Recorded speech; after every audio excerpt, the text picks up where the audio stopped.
Oi, gente, bem-vindos a mais um vídeo. E hoje a gente vai falar sobre os lidos do terceiro trimestre. Já estamos aí, né, em outubro, iniciozinho ainda de outubro. A gente tem, assim, tive 3 meses de leitura e meio complicadas, assim, mas eu tentei em setembro dar uma melhorada. Mas foram meses assim muito complicados por conta de Ana Karenina. Mas ela foi vencida, finalmente ela foi vencida. E a gente vai falar então das leituras dos meses de julho, agosto e setembro, né? Fechando o nosso trimestrezinho. Não fiz roteiro, não fiz nada. A gente vai falar aqui, ó, na hora. E eu nem pensei ainda em quais são os melhores, quais piores, nada.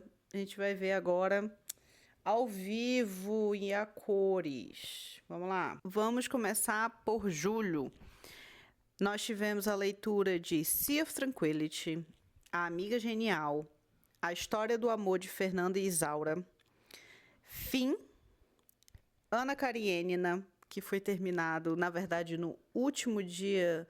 Não, ele foi terminado dia 1º de setembro, porque eu me pus para ler pelo menos 50 páginas na última semana de julho, para finalmente finalizar ele em setembro, mas eu contabilizei Ana Karenina como leitura de julho, tá? Pelo amor de Deus, que o esforço todo foi feito em julho. O Ano do Pensamento Mágico, Meu Amor, Meu Ódio, O Homem Bicentenário, O Papel de Parede Amarelo, Foi um Péssimo Dia, Cartas para Minha Mãe e o último lido no finzinho de setembro foi Yellowface, ou A Impostura.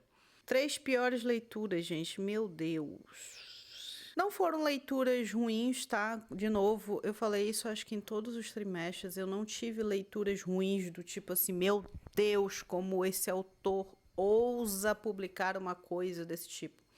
Mas foram leituras que não deram muito certo pra mim. Eu achei que poderiam ser melhores, ou esperando alguma coisa e na verdade foi outra, não sei.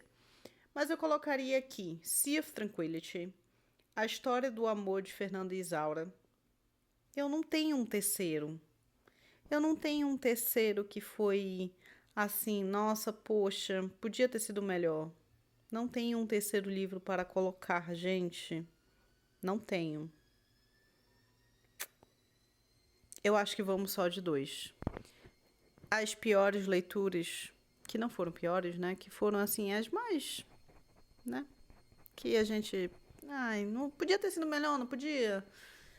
Acho que vão ser só essas duas. Sea of Tranquility, da Emily St. John Mandel. A gente não tem esse livro traduzido ainda. Nós temos um livro pela Intrínseca dessa autora, que agora eu não lembro qual é o nome, eu vou botar a capa aqui, tá? Então a gente só tem um livro traduzido dela no momento.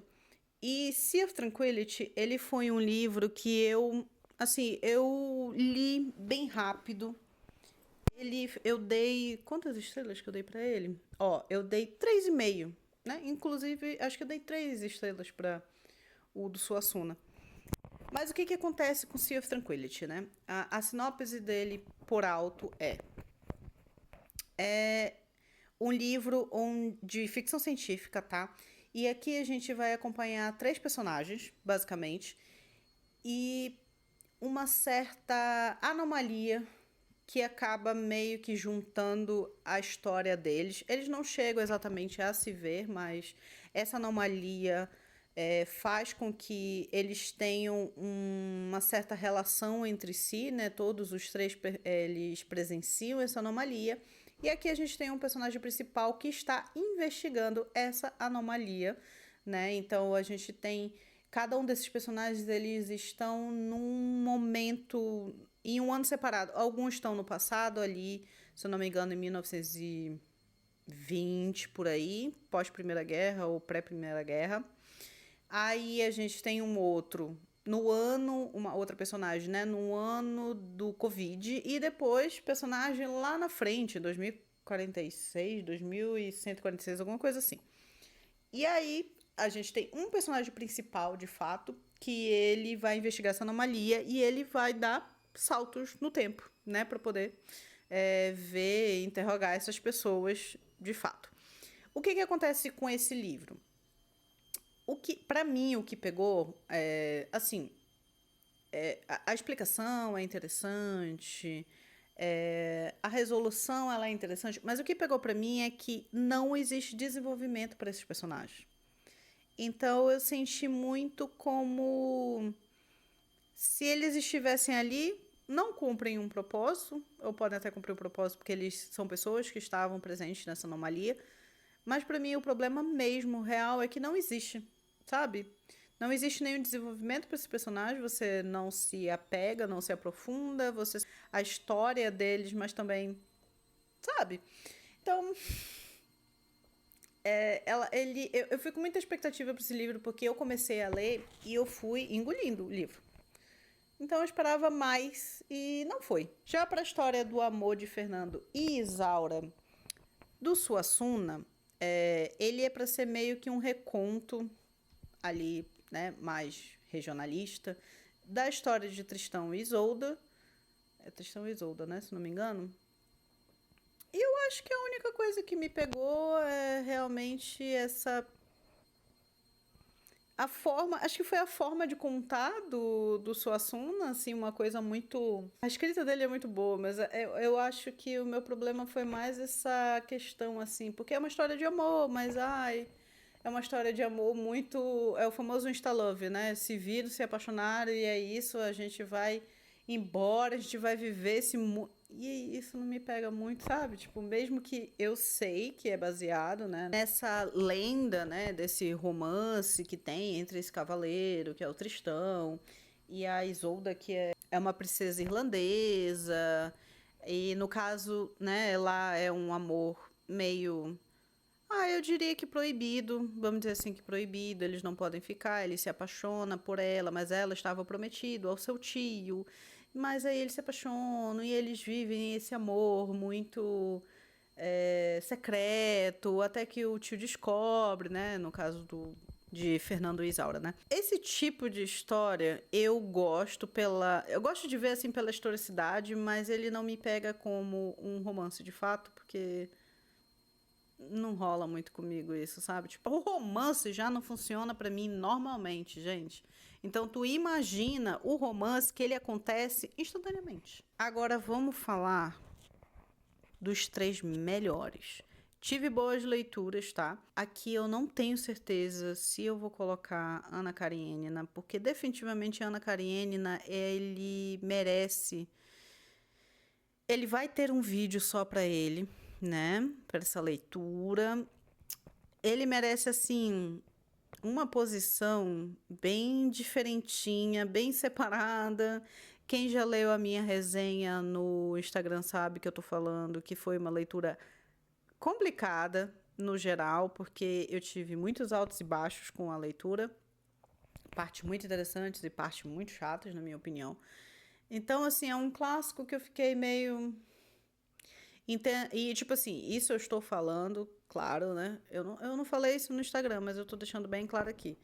Que eu tô falando isso pelo ponto de vista de uma leitura. Eu não tô aqui, de forma alguma, discutindo a importância desse livro, né? O peso que ele tem na literatura mundial e muito menos os temas que o Tolstói quis, né, discutir nesse livro. Não é isso, eu estou falando realmente como leitora. Acontece, gente, não deu muito certo. Então, assim, ele é um extra, não vai entrar nem nesse pódio de melhores leituras, de melhores leituras desse trimestre, tá? Mas vamos ver agora. 3 melhores leituras. Definitivamente, A Amiga Genial. E com certeza, O Ano do Pensamento Mágico. E por último, Impostora. Yellow Face, tá? Então temos as nossas 3 melhores leituras desse trimestre. A Amiga Genial, eu já falei em outros vídeos, provavelmente, que agora eu já nem lembro mais, gente. Minha memória é uma bosta, né? Vocês sabem disso. Mas a Amiga Genial é aí a grande obra da Helena Ferrante, né? Essa escritora italiana, que ninguém sabe quem é e etc. A Amiga Genial, ela é o primeiro livro da tetralogia, né? Tetralogia napolitana. Vou contar essa história dessas duas meninas, né? Da Lila e da Lenu. Quem conta a história é a Lenu, né? Porque a Lila, nesse futuro, onde eu acho que elas estão ali com por volta de 60 anos, o livro começa assim, né? De o filho de Lila ligando para saber onde que tá a mãe. Tá ligando pra amiga pra saber, você sabe onde tá minha mãe? Ué, a mãe é tua, né? E aí ela não sabe e ela some, Lila some, leva tudo, apaga tudo, leva embora todas as fotos para que não tenha nenhum rastro dela. E a Helena falou: não, não, gata, não vai sumir, não. E começa a escrever a história das duas. Então, A Amiga Genial, que é o primeiro livro, vai cobrir ali a infância até a adolescência delas, até os seus 17 anos por aí. E cada livro vai cobrir uma época da vida delas, né? É a história dessa amizade das duas, maravilhosa. Tá concorrendo aí a melhor leitura do ano, tá? Mas, por enquanto, não sabemos. Ainda tem 3 meses para acabar o ano, gente. Então, vamos lá. Segunda melhor leitura é O Ano do Pensamento Mágico, que é um livro da Joan Didion, que é uma... Era, né? Porque ela já faleceu em 2021. Jornalista estadunidense, né? Bem famosa, bem conhecida pelos livros, inclusive, e pelo seu trabalho jornalístico. E O Ano do Pensamento Mágico vai contar a história ali, foi escrito por volta de 2004, fim de 2004, se não me engano, é um livro de não ficção, e ela vai contar esse processo dela de luto por ter perdido o marido, né? Em 30 de dezembro de 2003, ele sofre um infarto, morre na mesa de jantar, eles estavam jantando e ele tem um infarto e falece. E ela vai contar esse ano, sabe? Esse um ano onde começa com a morte do marido, mas continua também com a doença da filha. A Quintana, que é a única filha dela, né? Já estava internada quando o pai, infelizmente, falece.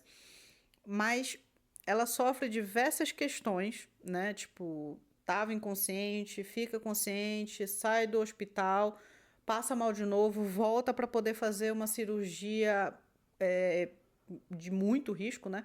Fica internada, continua internada, sabe? É um ano muito pesado para Joan e ela vai falar sobre o processo de luto. No caso dela, né? Esse processo de luto que foi interrompido porque ela precisava estar ali pela filha, então ela teve que postergar o luto dela pelo marido. E aí ela conta exatamente sobre isso, sobre essa falta que ele faz, porque eles eram casados há muito tempo. Tem uma parte que até me pega muito, que ela comenta assim que não tinha nada que ela não discutisse com o John, né? John Dune é o marido dela.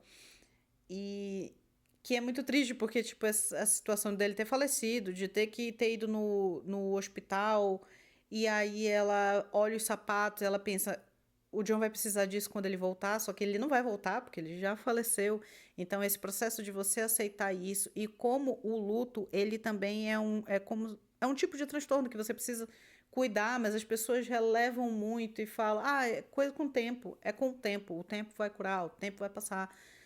Mas precisa de um esforço muito grande da pessoa que está sofrendo o luto e uma certa paciência das pessoas que estão ao redor. Tem uma parte também muito triste que ela faz uma reflexão sobre essa questão de que a filha, né, tem que, né, tipo, o curso natural da vida é que os filhos vivam mais que os pais, né, que ela não poderia estar ali para sempre pela filha. E ela escreve esse livro em 2004, ela escreve essas palavras em 2004, mas a gente que é o leitor, e enfim, se você pesquisa sobre, você sabe que a Quintana ela falece em 2005. Então, a Quintana falece alguns meses depois do lançamento do Ano do Pensamento Mágico. Então, é muito, muito curioso como você consegue ver a questão do tempo marcado ali naquele livro. Naquele momento, a Joan, feliz, né? No fim, a filha consegue retomar a vida um pouco, né? Tipo, bem capenga, né? Mas ela faz essa reflexão e é muito triste porque eu sabia que a Quintana ia falecer, que ela não ia sobreviver. E ela tem meses só com a filha, basicamente, mas naquele momento em que ela escreveu aquelas palavras, ela não sabia. E a Joan, ela falece em 2021, aos 87 anos, então ela basicamente viveu ali quase 20 anos sem as duas pessoas que ela mais amava, que era o marido e a filha. Então, é um golpe muito duro, muito duro.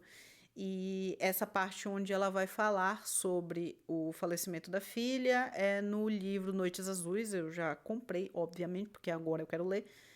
E que foi escrito em 2011, se não me engano. Ela não escreveu logo em seguida, como ela fez o ano do Pensamento Mágico, não. E me fez pensar muito sobre essa questão de que é um privilégio que a gente tem, né, na vida, de ter uma pessoa, independente do que seja marido, esposa, mãe, irmão, amigo, enfim, quem for, que você pensa assim, caramba, eu quero.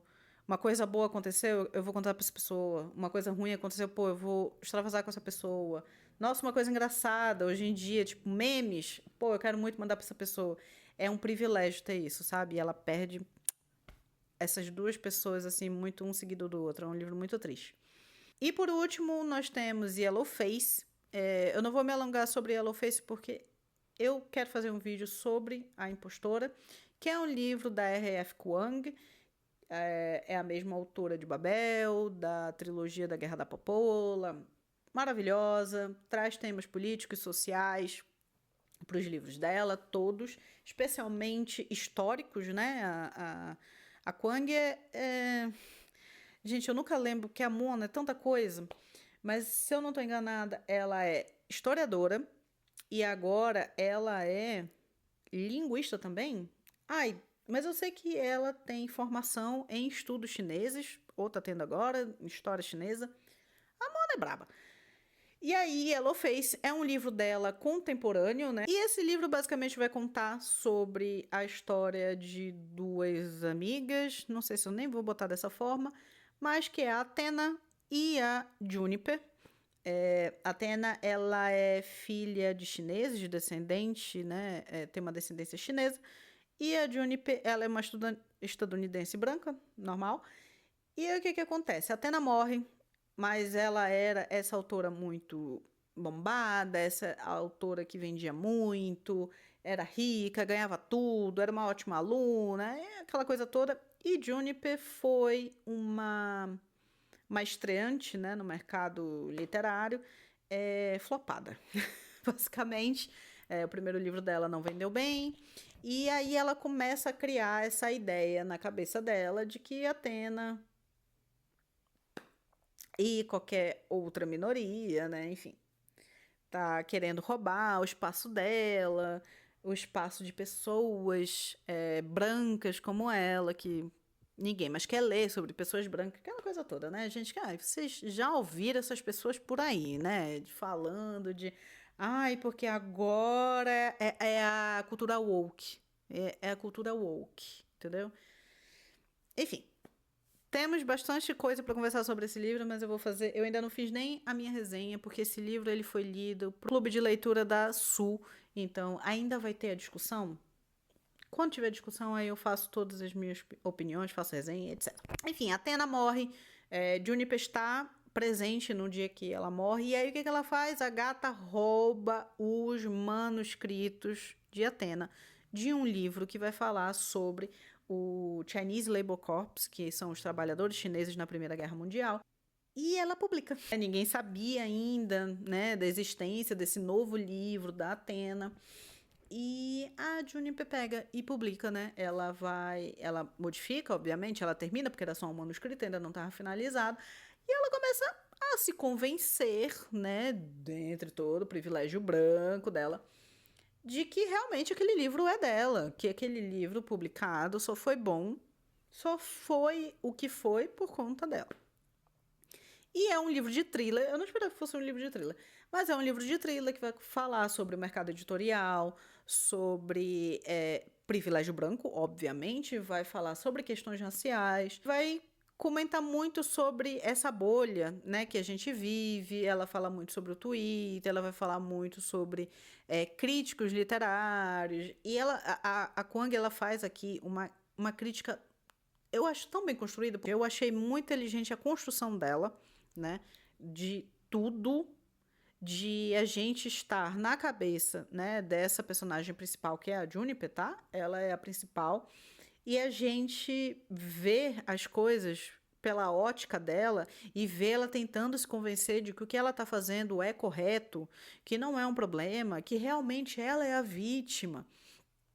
E ela não conseguir enxergar o racismo nas coisas que ela fez, nas coisas que ela fala, do que ela acredita, não consegue enxergar a inveja que ela tinha da Athena. Então, a forma de a Kwang fazer essa crítica é muito boa e muito criativa. Nós temos 4 concorrendo ao melhor do ano.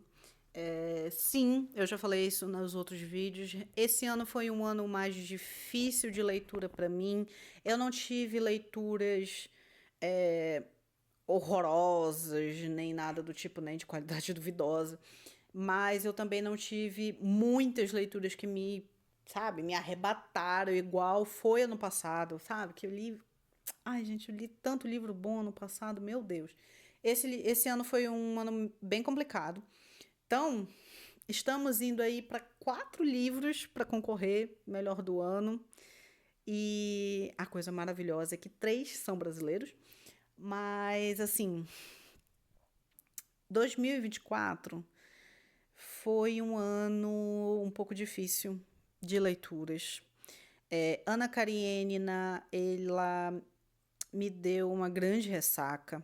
O início do ano também, com Mrs. Dalloway e Água Viva, seguidas uma da outra, também criou assim, eu acho que abriu uma fenda no espaço-tempo que levou completamente o meu foco e a minha vontade de ser leitora.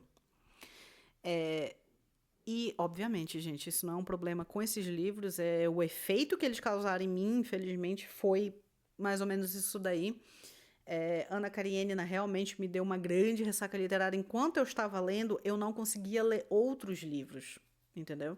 Ah, eu acho que concorrendo ao melhor do ano também temos Six of Crows. Eu tinha esquecido de Six of Crows, que também foi assim um respiro durante Ana Karenina.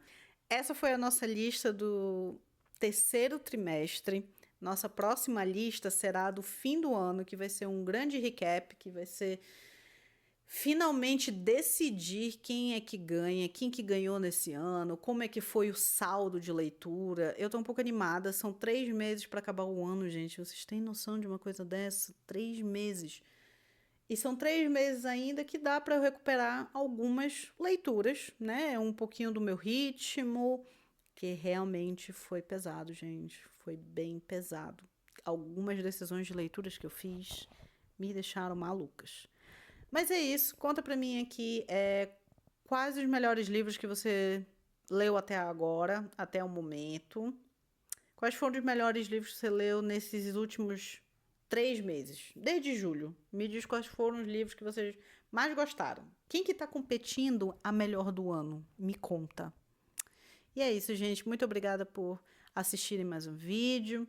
Um beijo e eu vejo vocês na próxima vez.